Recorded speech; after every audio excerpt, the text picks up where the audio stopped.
Hello à tout le monde, bienvenue dans ce nouveau live. Comme d'habitude, attendez, on garde les bonnes habitudes, on va attendre que le monde arrive. Donc on a une petite thématique toute particulière aujourd'hui, on va parler des mangas qui font voyager, qui sortent un peu du lot et qui ont cette espèce de sentiment d'escapade en fait qui nous est donné à la lecture pour le coup. Je fais juste les derniers petits réglages. Ouais, dans quelques minutes, j'ai plein de beaux stocks à vous montrer. Et une petite exception par rapport au manga, puisque on va inclure autre chose qu'un manga sans trop vous en dire, sans trop vous en révéler pour le coup.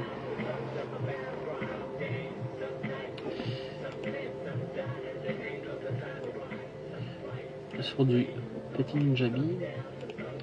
Bon écoutez, on va commencer tout doucement.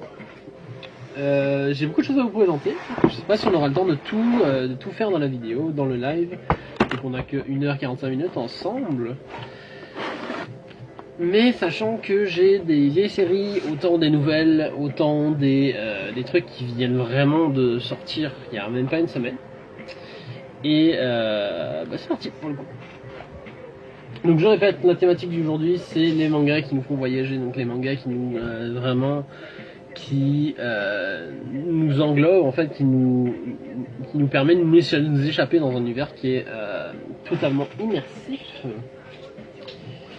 Et pour le coup, commençons avec le classique. Bien évidemment, je veux parler de One Piece ici pour le coup. Donc One Piece, je ne fais pas l'affront de vous aimer One Piece, mais il faut savoir que One Piece c'est probablement un des mangas qui me fait le plus voyager. Ça tombe bien puisque c'est un manga d'action aventure pour le coup, donc on est vraiment dans une option de voyage où on va vraiment explorer les mers du monde entier et plus spécifiquement Grand Line en suivant Luffy qui veut accomplir son rêve de mesurer, c'est-à-dire devenir le roi des pirates. Alors, ce qui tient vraiment le côté parfait, encore une fois c'est purement mon avis, de One Piece, c'est vraiment à quel point son auteur en fait arrive à aller vraiment dit dans son scénario, et à quel point il arrive à construire une mythologie en fait. Donc que ce soit par le concept des fouilles des démons, qui déjà en fait partie, est vraiment très cool, et fait partie intégrante de l'univers, que ce soit avec l'apparition très rapide des géants, que ce soit avec les différentes races, la race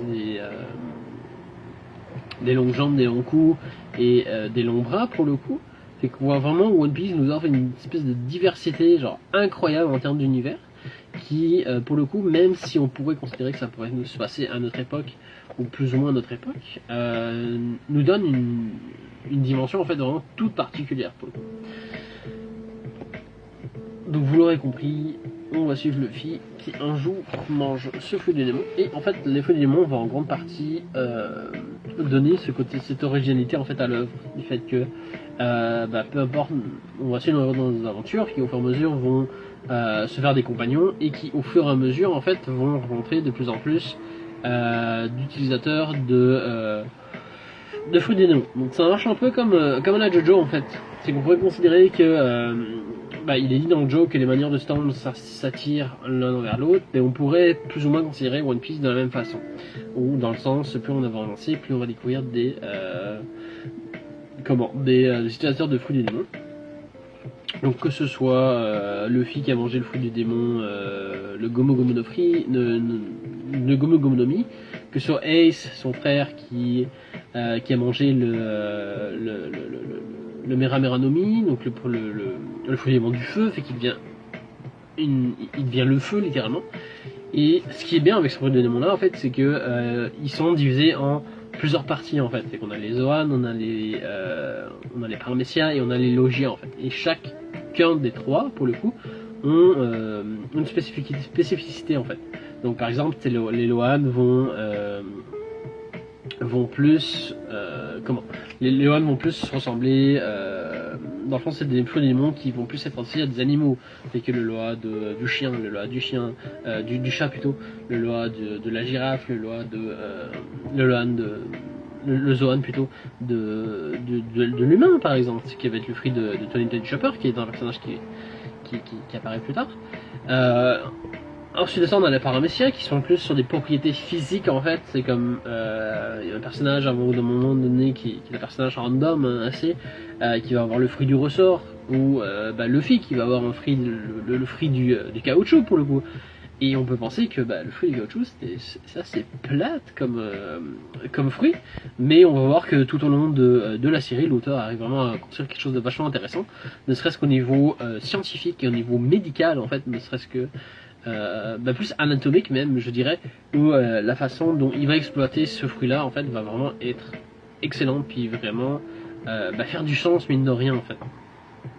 Et pour le coup, on a les derniers, qui sont les logias, qui en général représentent un élément. Donc ça peut être le logia de l'eau, le logia du feu, le logia de l'électricité, le logia du sable. Donc c'est vraiment, des moments où tu manges ce fruit-là, tu deviens l'élément en question en fait. Tu es capable de transformer en élément en question. Si je prends l'exemple d'un des premiers antagonistes de l'histoire, qui est Crocodile pour le coup, qui a mangé le Sonosononomi, qui est le fruit d'élément du sable, et qui est capable en fait de se transformer en sable. Je trouve que c'est en plus de plein d'autres choses, hein, évidemment. On pourrait parler des heures et des heures sur One Piece, mais on aurait pu aller voir aussi sur le côté des hommes poissons, avec tout le concept de l'esclavage, la persécution que les hommes poissons subissent des êtres humains. Tantôt j'ai évoqué les géants, on aurait pu. Fait que il y a plein de choses. Il y a des peuples où c'est les peuples des longues jambes par exemple. C'est juste des êtres humains normaux, mais avec des jambes gigantesques, hyper longues. Où on a le peuple des longs coups par exemple, où c'est la même chose, mais c'est le cou. Ou les longs bras aussi, la même chose.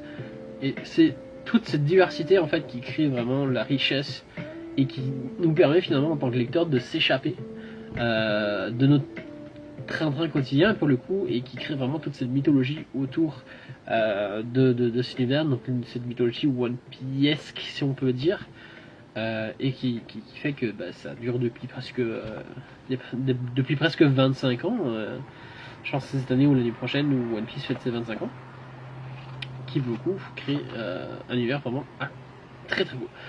Quand bien même, imaginons vous douteriez du fait d'attaquer One Piece, je vous recommande vraiment de vous y attaquer. C'est un univers qui de plus en plus au fur et à mesure de l'avancement du scénario va vraiment s'étendre, s'agrandir, et va vraiment faire de plus en plus que le lecteur en fait va de plus en plus s'immiscer dans cet univers pour le coup, qui est quelque chose de très très cool. One Piece, rien d'autre que le manga le plus vendu au monde. Foncez si vous ne connaissez pas, ou si vous hésitiez encore à vous y mettre dessus. Alors, le prochain, ça va être un manga que j'ai découvert tout récemment. Donc, pas découvert, mais que j'ai relu tout récemment, et qui m'a, à la première lecture, j'étais assez mitigé. Je savais pas trop vers quoi l'auteur voulait se diriger. Ça avait l'air sympa, mais je voulais vraiment avoir plusieurs tomes en fait pour vraiment me faire un avis concret sur l'œuvre. Et pour le coup, j'ai été conquis. Donc on est rendu aux 4 tomes parus pour le moment. Et je veux bien sûr parler des Shadow House ici. Hop. Donc, comme je vous disais, 4 tomes de sortie. C'est un manga qui a été recommandé par l'auteur de Promesse Neverland, donc la scénariste de Promesse Neverland, c'est Kirai quelque chose, je sais plus. Et pour le coup, qui est très cool, qui donne une petite vibe un peu. C'est ce côté très perdu, très isolé que le dernier Resident Evil donne par exemple, où on va suivre dans le fond Emilico, donc notre jeune demoiselle ici, je vous montre, qui pour le coup est considérée comme une poupée vivante. Alors, le concept des poupées vivantes c'est vachement intéressant, puisque ces poupées vivantes en fait sont là pour assister la famille Shadow. Donc la famille Shadow, je vais essayer de vous montrer une image en grand, c'est cool. Donc pour le coup, qui est la maison Shadow, qui est une famille tout simplement. Ça va être parfait. pour le coup, on a notre Emilico ici en dessous et notre autre seconde héroïne en fait, qui fait partie de la famille Shadow pour le coup. Donc qui va être au service de Kate Shadow. Donc c'est une des filles de ce manoir. Et la particulière en fait de ces enfants-là, en fait de ces personnes-là, qui sont des personnes de Sui en fait. Oh, allo Stav, bienvenue. On parlait de Shadowhouse, puis on a parlé de One Piece à l'instant. C'est comme je disais avec Shadowhouse pour le coup, qui est l'histoire d'Emilico, notre héroïne ici, et de Kate Shadow pour le coup, qui aborde un concept très particulier, qui est le concept de poupée vivante pour le coup, qui est au service de Kate Shadow. Chaque poupée vivante est au service avec un membre ou presque en fait de la famille Shadow. Tout se passe dans un huis clos en fait, donc tout se passe dans le manoir des Shadows et on n'a pas accès à l'extérieur en fait. Donc vraiment tout le scénario de l'histoire va se passer là. Au début ça peut paraître très cute, très mignon, un peu, voire même limite un peu niais en fait, puisque dans le fond on va passer en fait de huis clos à huis clos. Donc le premier huis clos va se passer uniquement dans la chambre de Kate Shadow, donc dans le fond c'est nos deux héroïnes dans leur vie quotidienne.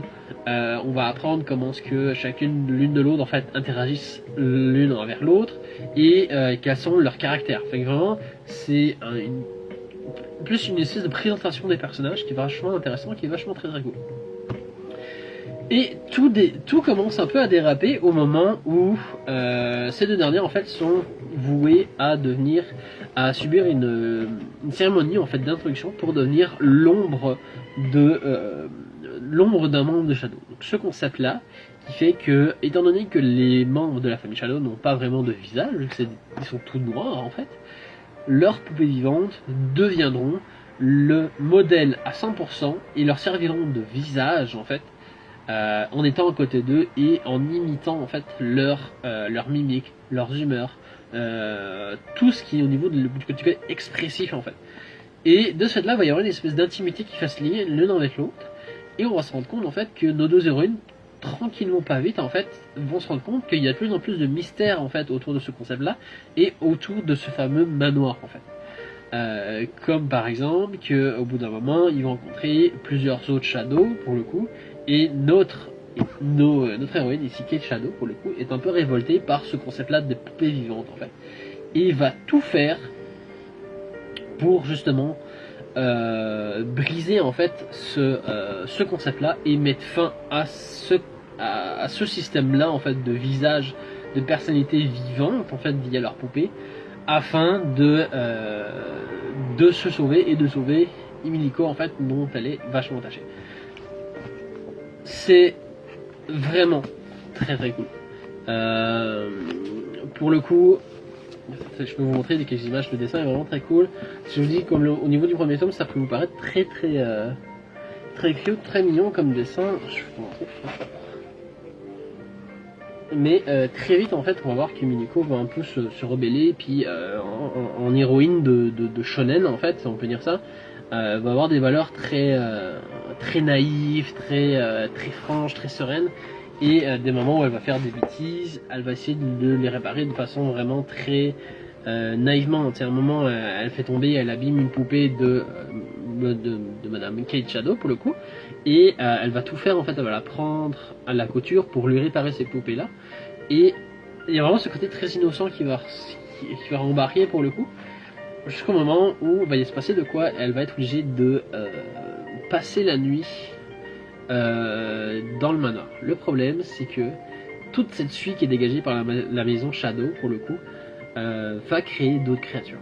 Et c'est là où ça devient vraiment intéressant, puisqu'il y a tout un concept autour de cette suie, en fait on ne sait pas d'où elle vient, de qu'est-ce que c'est exactement, qui semble, si elle arrive à se stacker en fait, semble avoir une certaine volonté propre, on ne sait pas vraiment d'où viennent ces Shadows-là, on ne sait pas qui ils sont, ils ont l'air d'être les seuls d'eux-mêmes, fait que t'as tout ce mystère autour de ça qui sont vachement intéressants, et de fil en aiguille en fait elle va commencer à se faire des rencontres avec d'autres poupées vivantes, qui comme elle, donc principalement ceux-là ici sur le cover, et pour le coup d'autres membres de la famille Shadow.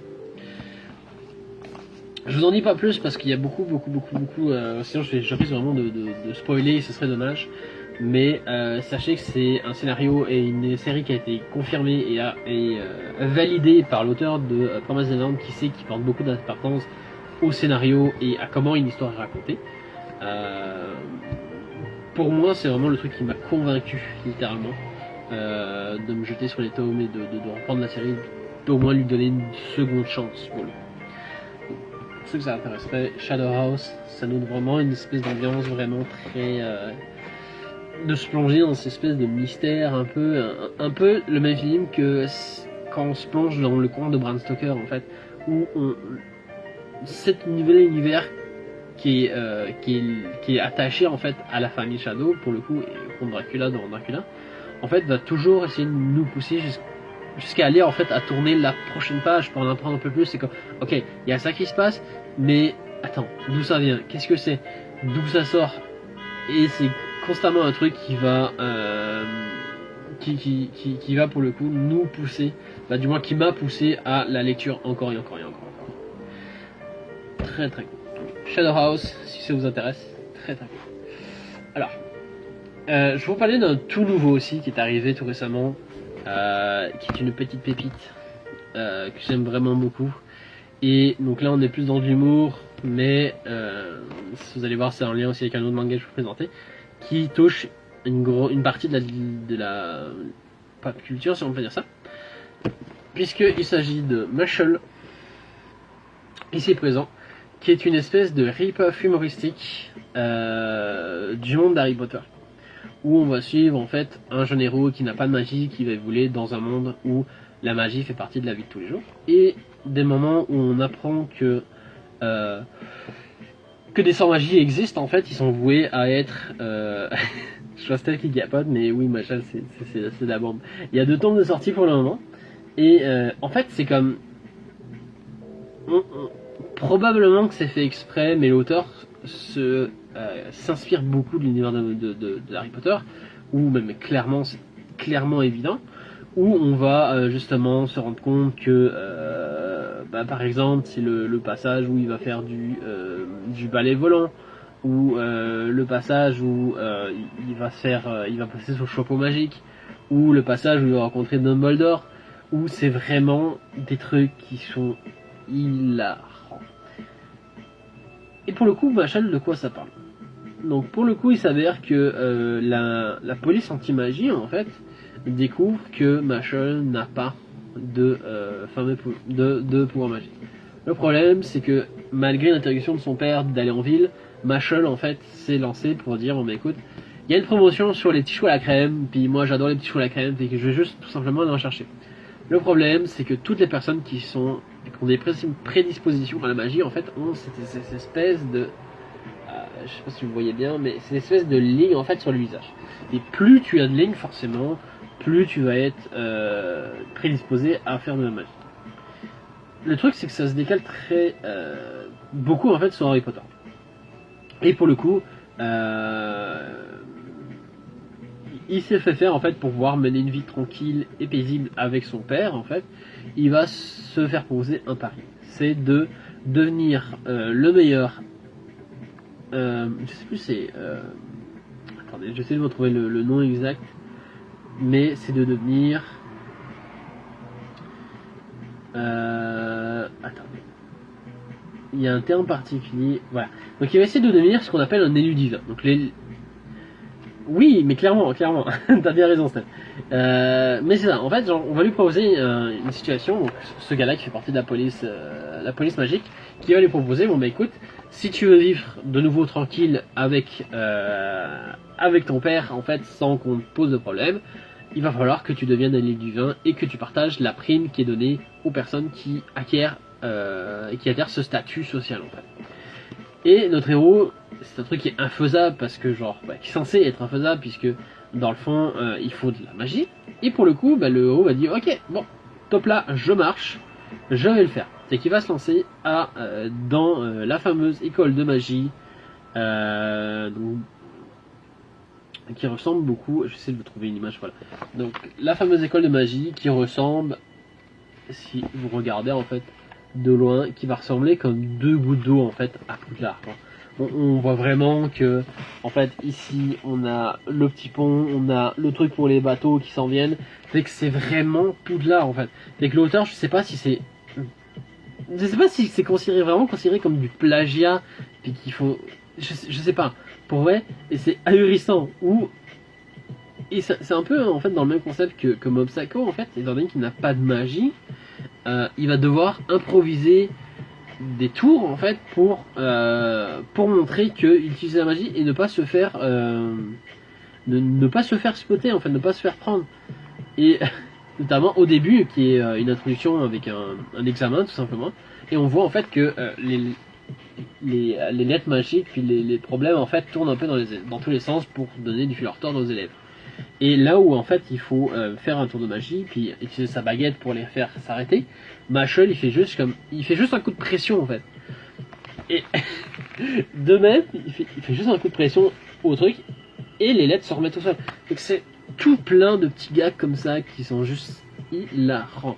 Et qu'on a le passage aussi avec le labyrinthe, on a le passage avec le moment où excusez-moi, le moment où il va rencontrer Dumbledore. Attendez, je vais essayer de vous montrer une image plus convaincante. Je l'ai pas en gros. Bon, ben voilà. Vous verrez comme ça. En fait, c'est ici qui est le directeur de l'école de magie pour le coup, et qui ressemble comme deux gouttes d'eau à Dumbledore, qui a les mêmes valeurs, qui a les mêmes concepts, qui a la même qui a la même attention. C'est incroyable. On va on va aussi retrouver le professeur McGonagall ici en bas. C'est vraiment plein de choses.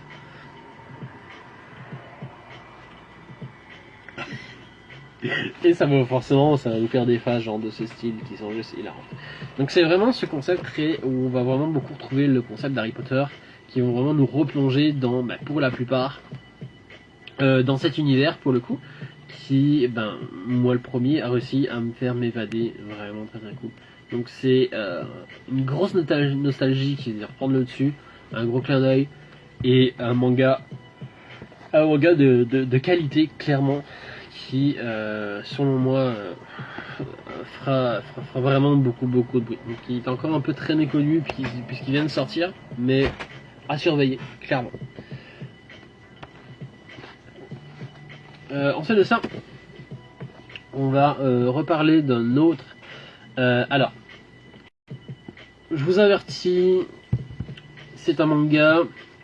Alors, je le considérais pas comme un yaoi, mais c'est un manga qui a des allures de yaoi. En fait. Donc, bien que ce soit anthropomorphique, en fait, on va retrouver le dessin de l'auteur de L'Enfant et le Maudit, que je trouve juste incroyable. Attendez, je vais vous montrer une espèce de. Par exemple, celui-là, qui est manga qui est vraiment très cool. Donc c'est ça. L'auteur qui aime écrire sur ce genre de thématique, il a écrit aussi le patron est une copine pour le coup. Steph qui nous dit il a dû demander à J.K. Rowling pour les droits parce que les ressemblances sont flagrantes. J'en ai aucune idée. Ce serait possible, mais je sais pas jusqu'à quel point on peut considérer ça comme du plagiat ou de la reprise. Honnêtement, fait que je sais pas, c'est une bonne question. Bonne question, pour vrai. Et non, pour le coup, non, c'est The Wise Beast of the Wizarding Wisdom, encore une fois avec un magnifique anglais. Et on va suivre en fait plusieurs petites histoires sur plusieurs petits élèves en fait qui découvrent en fait les effluves puis les premiers balbutiements amoureux en fait de l'adolescence, et tout ça dans un contexte dans un collège magique un peu à la Harry Potter pour le coup. C'est un manga qui est très cool, très cool. J'aime beaucoup l'auteur, j'aime beaucoup ce qu'il fait. Je peux montrer encore, c'est vraiment très bon. Puis depuis que Beastar est sorti, on commence vraiment de plus en plus de voir des mangas sur ce concept-là, avec des personnages anthropomorphiques, des personnages animaux en fait, qui sont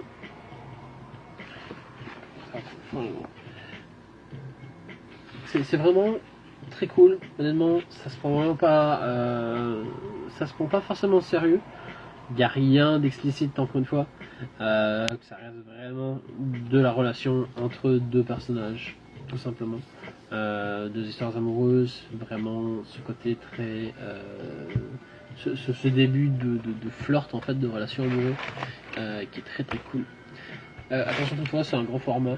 Et pour ceux qui seraient pas habitués, le livre se prend super bien en main. Puis ça nous permet de découvrir un peu plus ce que l'auteur aime faire, puis ce que l'auteur a l'habitude de dessiner, qui sort un peu en fait de ce qu'on a l'habitude d'être habitué avec l'enfant et le maudit. Ensuite, un autre que j'aime vraiment beaucoup. Et ça, c'est un manga que j'adore depuis longtemps. Probablement un de mes mangas préférés. Je veux parler de Toriko. Donc, la série à succès de l'auteur qui a un nom imprononçable, donc Mitsutoshi Shimabukuro. Donc l'auteur de Toriko qui pose les bases d'un univers qui sont vraiment très très cool. Donc, ça peut vous montrer, on a une belle petite fresque ici au début. Qui met les bases d'un univers qui est très très cool, où en fait la Terre est entrée dans une ère gourmet. Cette ère gourmet là en fait, les personnes les plus riches ne sont plus forcément les personnes les plus influentes et les plus importantes. Et je rejoins ce que tu me dis, Steph, Toriko donne faim, mais ça c'est un autre problème. C'est un autre problème. Et pour le coup c'est normal puisque le manga va 100% se baser sur de la bouffe. Alors, c'est un concept assez unique, je trouve, où en fait toute l'économie en fait de Toriko, toute l'économie en fait du monde du Toriko va évoluer sur le concept de la bouffe. En fait. Donc sur la recherche des denrées, la chasse aux denrées et la vente en fait de ces denrées. Et les personnes les plus importantes ne sont pas forcément les personnes les plus populaires ou les plus influentes, mais les personnes qui sont donc on appelle les Bishokuya pour le coup, qui sont les personnes qui vont rechercher ces denrées là et les cuisiniers. Donc les cuisiniers sont vraiment au sommet de la hiérarchie dans cette société où c'est eux qui préparent cette nourriture là et c'est eux en fait qui nourrissent les bouches. Et c'est un truc que je trouve vraiment très très cool. J'ai le petit chat ici. Pour le coup, je vous montre un peu les dessins. Et le manga a vraiment une touche très particulière qui détonne un peu ce que l'auteur a l'habitude de faire. Puisque forcément c'est un shonen. Et on va avoir en fait deux côtés. Donc le côté avec Toriko qui lui va être un Bishakuya, qui va aller chasser la denrée et qui va en fait donner le relais à Komatsu, qui va être notre deuxième et notre héros principal de l'œuvre en fait, qui va tranquillement pas vite commencer à accompagner Toriko. Mise en parallèle, on parle vraiment de denrées où c'est par exemple un tigre baron ou un crocodile qui gagne en saveur en fait avec l'âge, ou pour le coup je sais pas, il y a des trucs où c'est par exemple un cocotier avec des ramen dedans, ou une mare d'huile avec des frites dedans qui sont qui est une mare naturelle en fait, tout simplement. Et c'est vraiment ce concept-là, ce genre d'idées qui sont vraiment très très cool. Où on a pas de attendez, je peux vous en retrouver, où on a des cochons particuliers qui sont très très cool. On a attendez, je vais vous montrer les premiers. On a des choux marrons, on a des crabes. Regardez-moi ça, genre le manga donne faim. C'est comme si vous aviez envie de bouffer. C'est incroyable. C'est fou. Et pour le coup, on a des... Attendez, je vous montre ça. On a des cigares, on a des poissons. On a des poissons crustacés ici. C'est vraiment une espèce de melting pot de toutes sortes d'idées qui sont vraiment très très cool et qui donnent vraiment tous l'eau à la bouche. C'est par exemple le premier ingrédient que nos héros vont essayer d'aller récupérer, qui s'appelle la soupe arc-en-ciel en fait. Pas la soupe arc-en-ciel, mais le fruit arc-en-ciel. Voilà. Chat qui fait des bêtises. qui est en fait le fruit arc-en-ciel. Et le fruit arc-en-ciel, en fait, est un fruit qui émet des effluves sucrés et qui, quand on le mange, en fait, change 7 fois de goût, en fait, comme les 7 couleurs de l'arc-en-ciel, pour le coup. Et c'est génial. Pour le coup, c'est quelque chose qui sort vraiment de l'ordinaire et qui a vraiment son petit cachet et ouais, c'est vraiment la consécration en fait de tous les plats qu'on aurait pu inventer étant petit et qu'on se dit ah ce serait bien s'il y avait tel truc mélangé tel truc avec tel truc et on se dit mon dieu ce serait juste tellement bon pour le coup. Steph il nous dit tous les mecs sont dingues farfelus qu'on peut s'imaginer, Dorico l'a déjà dessiné. Mais oui, tellement. Et la particularité qui est vraiment très très cool en fait, c'est que en fait une grosse partie des aliments qui sont repris dans le manga sont des idées des fans en fait. Et c'est là où je trouve très très cool parce que l'auteur a su rajouter une dimension toute particulière en fait, où il a fait une demande à ses fans qui lui ont dit bon écoutez, inventez-moi des saveurs, des nouveaux ingrédients. Et pour le coup, les fans lui ont envoyé ces idées-là. Et pour le coup, il le reprend dépendamment de lequel il veut faire entrer dans son manga. Torigo, si vous voulez un truc, si vous avez fini Full War, vous voulez un truc plus nerveux, en termes plus action et tout ça, je vous conseille Toriko, c'est vraiment très très cool. Je vais noter des passages et tout, ils sont vraiment très cool. Ici ils sont le début, puis c'est pour vrai, c'est un de mes préférés, un de mes mangas préférés. Donc Toriko, foncez dessus si vous voulez avoir faim, si vous voulez vous faire saliver, c'est le manga qu'il vous faut. Changeons thématique, mais allons dans la magie avec l'atelier des sorciers. Alors, la petite particularité de l'atelier des sorciers, c'est de 1 son scénario, de 2 son dessin et de 3 son ambiance. Avec ce trio en fait de choix, c'est quelque chose qui donne un manga vraiment très cool.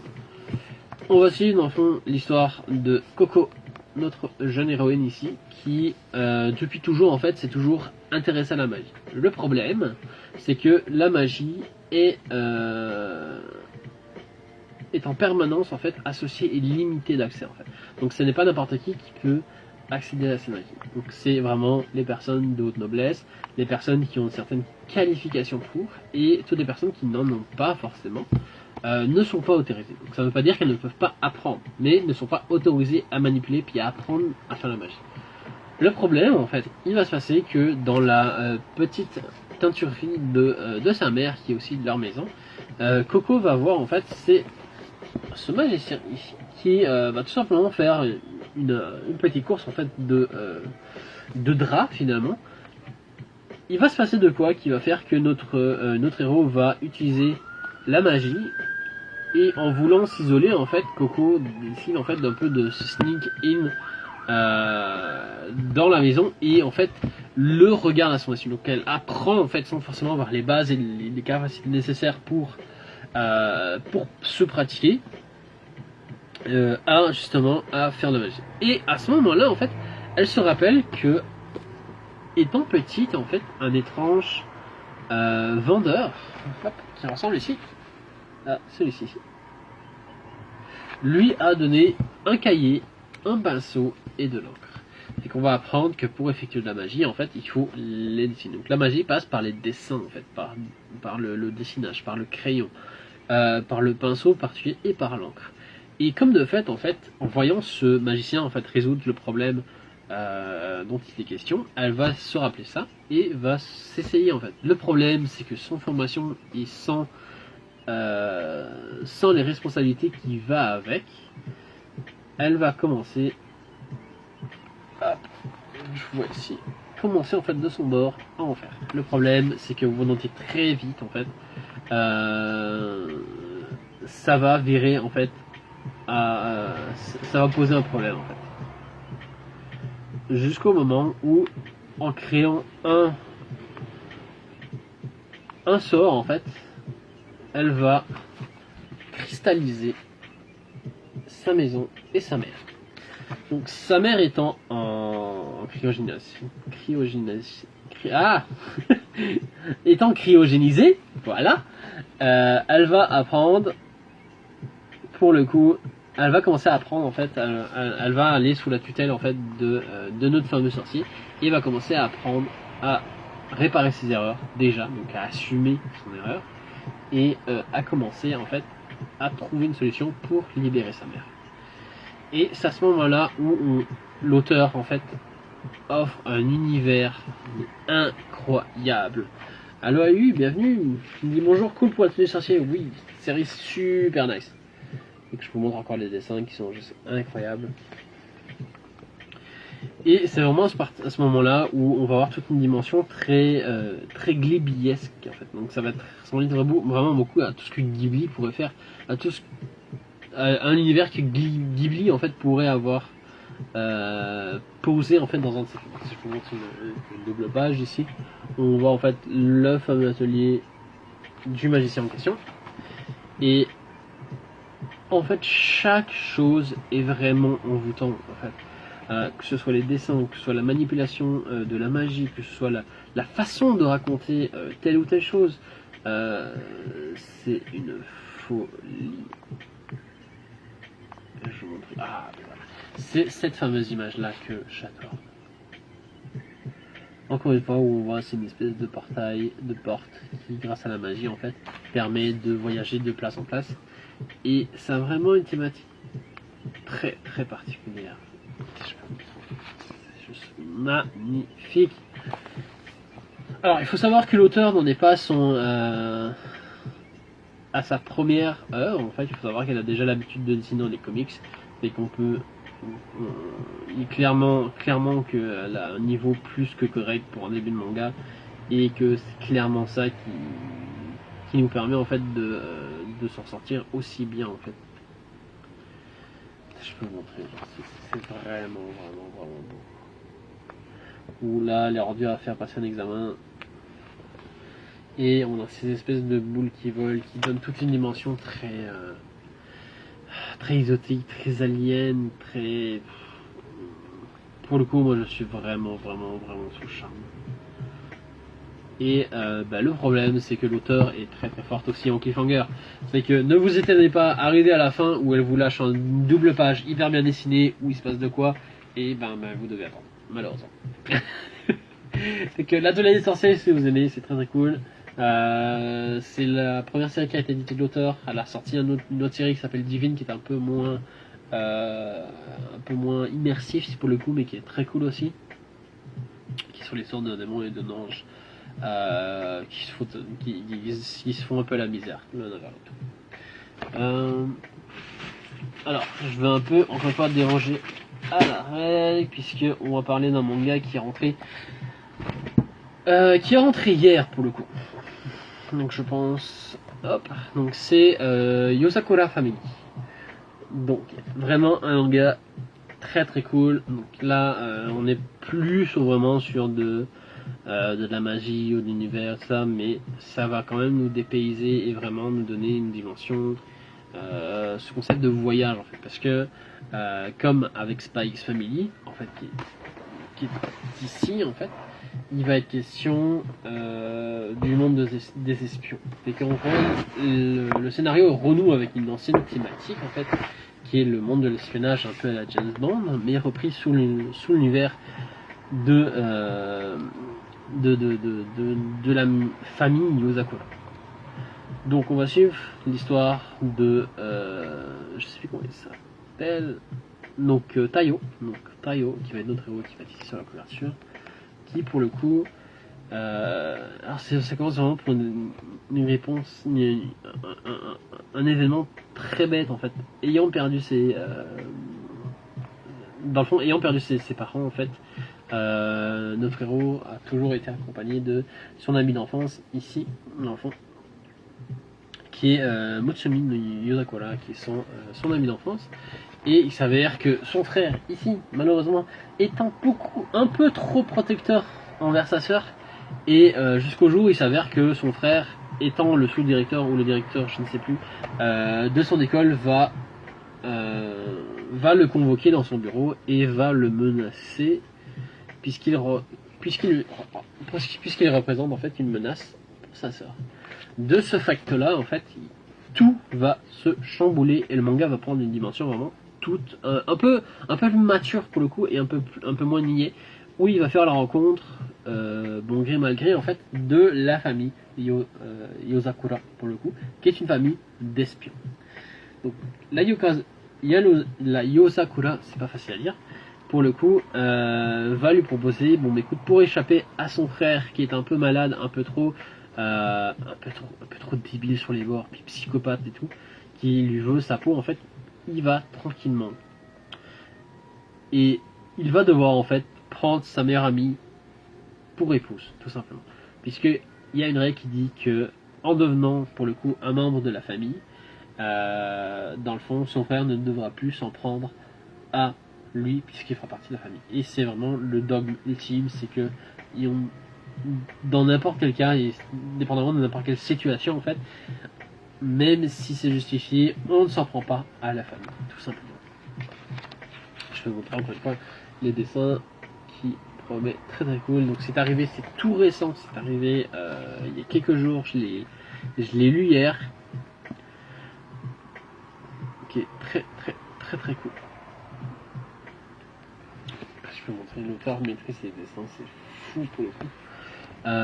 Et en fait, tranquillement pas vite, on va se rendre compte en fait que notre héroïne, en fait, Mitsumi, va être en fait une personne importante en fait dans le domaine des espions, et c'est une personne qu'on devra en permanence protéger en fait. Donc il y a beaucoup de personnes qui vont vouloir l'assassiner pour le coup, mettre la main dessus, la prendre en otage, ce qui va faire que notre héros va devoir assumer ses responsabilités de mari en fait de sa nouvelle femme pour le coup, et va devoir apprendre le métier d'espion pour pouvoir avoir la force nécessaire pour la protéger. Alors, premier manga sorti, il y a déjà une version collector disponible avec un petit cahier qui est ma foi très cool. Tout le côté univers espion en fait nous sort littéralement du manga. On pourrait croire que vraiment avec son début très classique en fait du manga, où on commence vraiment dans une école, on pourrait se dire bon bah écoute, c'est un shonen humour qui se passe dans un milieu scolaire supplémentaire, et le fait en fait qu'il devienne par la force des choses, qu'il va être obligé de devenir un espion, nous fait totalement aventurer et puis nous change en fait, et qui va faire qu'on va découvrir en même temps que les héros ce nouvel univers, cette nouvelle face en fait d'une même pièce pour le coup, qui donne ce côté vraiment dépaysement. Donc Yozakura Family, c'est sorti, c'est génial. Pour moi c'est un oui définitif, clairement, fait que ça finit dans ma bibliothèque sans l'ombre d'un doute. On va en faire un dernier. Donc encore un manga que j'ai découvert quand même il y a quelques mois. Je veux parler de Orient. Orient qui est très cool, qui est un de ces mangas qui va se passer dans l'univers à l'époque en fait plutôt de l'ère Edo en fait. Donc vraiment les samouraïs, les épées, le code d'honneur, les clans et tout ça. On va suivre l'histoire de Musashi qui vit dans un monde où les Oni en fait ont pris possession de la terre et ont envahi la terre et ont réduit en fait les êtres humains qu'ils y trouvent en esclavage pour le coup, et on bannit ou on proscrit ce qu'on appelle les boujins pour le coup. Donc les boujins qui sont ces samouraïs qui font partie d'un clan qui s'occupent justement de tuer ces Oni là et de protéger la veuve et l'orphelin pour le coup. Donc c'est vraiment cette fresque chevaleresque qui est vachement intéressant. Et comme le notifie Steph, l'auteur a fait une exception, a fait vraiment un bon au niveau des dessins, où on retrouve des planches d'eux-mêmes qui sont magnifiques. Je remonte encore du stock, notamment avec les Oni qui sont juste incroyables. Hop, ici encore une fois on voit nos deux héros principaux. Je vais vous montrer un démon parce que ça vaut la peine de voir. Ils sont... Oh là là. Donc c'est ça, ils sont obligés de se battre contre ce genre de choses. Et ça c'est encore le début, c'est encore seulement le début. Plein. Le manga très très cool. C'est très nice puisque le manga en fait va cumuler un côté très médiéval. C'est vraiment que le combat avec les armures de samouraï, avec les épées, qui va être les kitetsu, avec ce code d'honneur, c'est les kimonos. Donc vraiment cette ambiance très médiévale japonais qu'on aime tous en fait. Et un côté très très technologique puisque on va avoir un matériau fort particulier en fait qui vont être les écailles en fait et les cornes de Oni qui vont servir de métal en fait. Ici, hop, pour pouvoir nous donner en fait des trucs comme des motos tout simplement, des véhicules, de la technologie en fait, et c'est ça qui est très nice. Ça c'est une thématique vraiment cool. Et ça, donc le manga va en permanence jongler entre ce côté très traditionnel et un peu plus futuriste. C'est écrit par l'auteur de Maggie, à savoir que elle a à peine eu terminé Maggie qu'elle s'est lancée là-dessus, fait qu'à mon avis c'était ça cogité depuis longtemps dans sa tête. À savoir qu'on est rendu à, je pense qu'on est rendu à 7 tomes pour le moment. Potentiellement ça va être une grosse série, l'auteur a l'habitude de faire des grosses séries, sachant que Maggie fait une trentaine de, je pense plus d'une trentaine de tomes pour lui. Donc Oria de Shinobu Odaka, l'auteur de Maggie. Je pense qu'on a le temps d'en faire un dernier. Je vais vous parler d'un petit dernier que j'aime vraiment beaucoup, qui est encore trop peu présent à mon goût. Donc ici, Drifting Dragon. Alors, Drifting Dragon, ça a été un peu la même chose pour moi avec Shadow House, où c'est un premier manga que j'ai lu, j'étais comme je sais pas, il faut que je me fasse une idée. Puis je me suis mis à lire les 3 suivants, puis ça m'a complètement absorbé. J'ai été genre hypnotisé par l'histoire, par le dessin, par le contexte, par l'univers qui a été mis en place autour de ça. Donc on va suivre en fait pas un personnage en particulier, mais un équipage en fait. Et donc un équipage de dragonniers pour le coup, qui leur job à eux en fait ça va être vraiment de chasser le dragon et de le transformer, de le découper, de vendre la vendre, de la viande, de vendre l'huile, de vendre la peau, de vendre les griffes et tout ça, et d'en faire un commerce en fait. Donc c'est vraiment comme un baleinier pour le coup. Donc c'est vraiment les gars vont dans le ciel comme des baleiniers, iraient sur la mer pour aller chasser la baleine. Alors, petite particularité, puisque on sort un peu des standards de ce qu'on pourrait appeler des dragons, en fait, puisque n'importe quoi qui vole dans le ciel est considéré comme un dragon. On n'est pas un dragon comme Smaug dans le Hobbit, non. C'est tout ce qui vole dans le ciel est considéré comme un dragon. Du moment où ça a 2 ailes, des pattes, et que c'est assez gros, c'est un dragon. Et en fait, on va suivre en fait plus l'équipage là-dedans qui va rencontrer plusieurs difficultés, mais qui vont principalement voyager. Et c'est tout ce voyage-là, en fait, c'est tout ce cheminement autour, tous ces paysages qui vont faire, en fait, qui vont vraiment le donner ce côté très, très, qui va nous faire voyager, en fait. Moi, je peux vous montrer les dessins qui sont vraiment très très cool. Ici, donc là on a mon Spirit Animal avec le personnage que je peux faire qui s'appelle Mika. Et Mika, son seul but dans la vie, c'est de bouffer des dragons, tout simplement.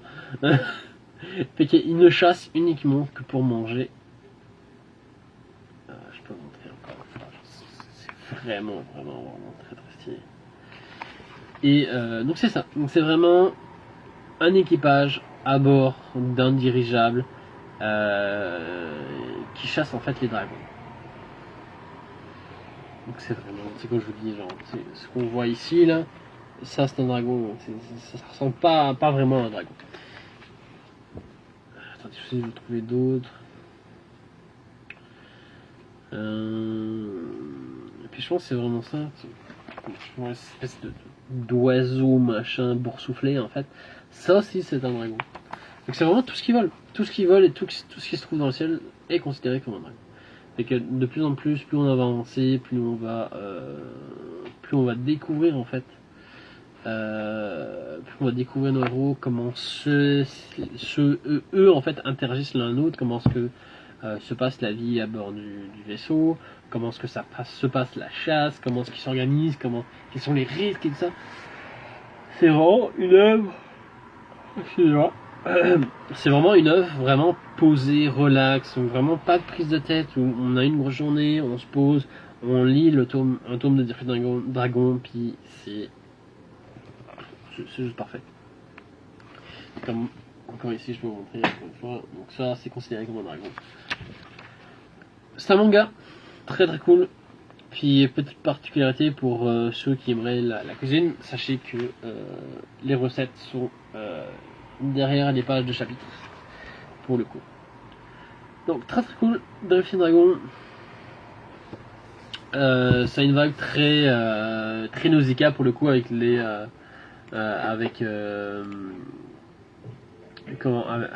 avec des designs puis des uniformes pour le coup qui ressemblent beaucoup au niveau du casque, quelque chose qui revient beaucoup dans l'œuvre de Nausicaa des studios Ghibli.